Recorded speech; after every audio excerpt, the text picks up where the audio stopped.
Dr.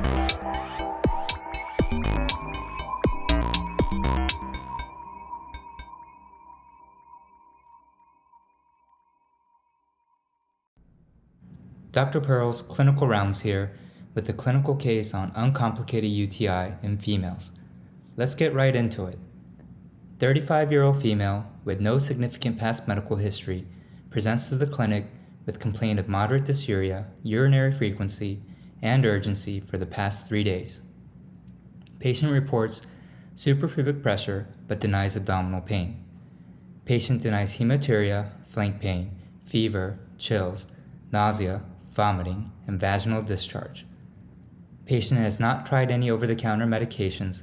Patient is sexually active in a monogamous relationship with intermittent condom use and denies prior history of STDs. Last menstrual period was 3 weeks ago, and patient reports history of UTI 5 years ago. Patient is not currently taking any medications and reports no known drug allergies. Vital signs are normal, and exam is significant for mild suprapubic tenderness on palpation. It is important to assess for CVA tenderness and abdominal tenderness. What diagnostic testing is indicated? Dipstick urinalysis and urine pregnancy tests for women of childbearing age are commonly available and should be utilized. What about a urine culture? Urine cultures are not always necessary unless acute pyelonephritis is suspected, symptoms persist, recurrence occurs within 2 to 4 weeks, or there are atypical symptoms. Let's look at the urinalysis and urine HCG test results. The dipstick urinalysis is positive for 500 leukocytes, positive nitrites, and 200 blood. The urine HCG test is negative. Interpretation of urinalysis can be difficult at first, but here are some general concepts.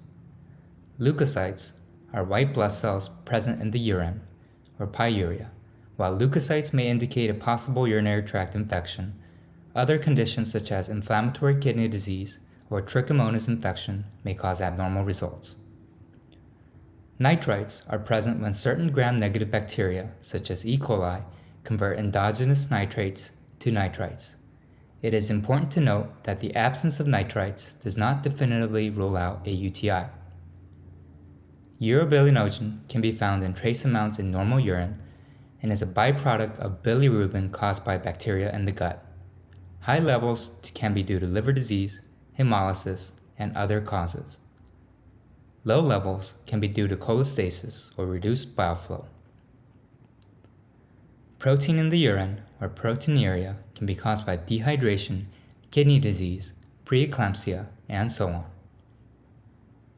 pH may indicate acidic or alkaline urine. Alkaline urine may indicate certain bacteria such as Proteus, or can be from diet such as a vegetarian diet. Acidic urine may indicate high protein intake.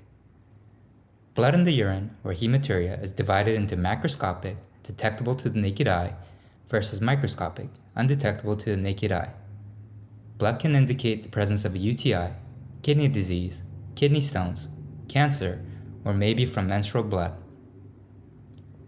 Specific gravity represents a kidney's ability to dilute or concentrate urine. Dilute urine, or low specific gravity, may indicate high fluid intake, impaired ADH, renal abnormalities, while concentrated urine, or high specific gravity, may indicate dehydration, adrenal insufficiency, and etc.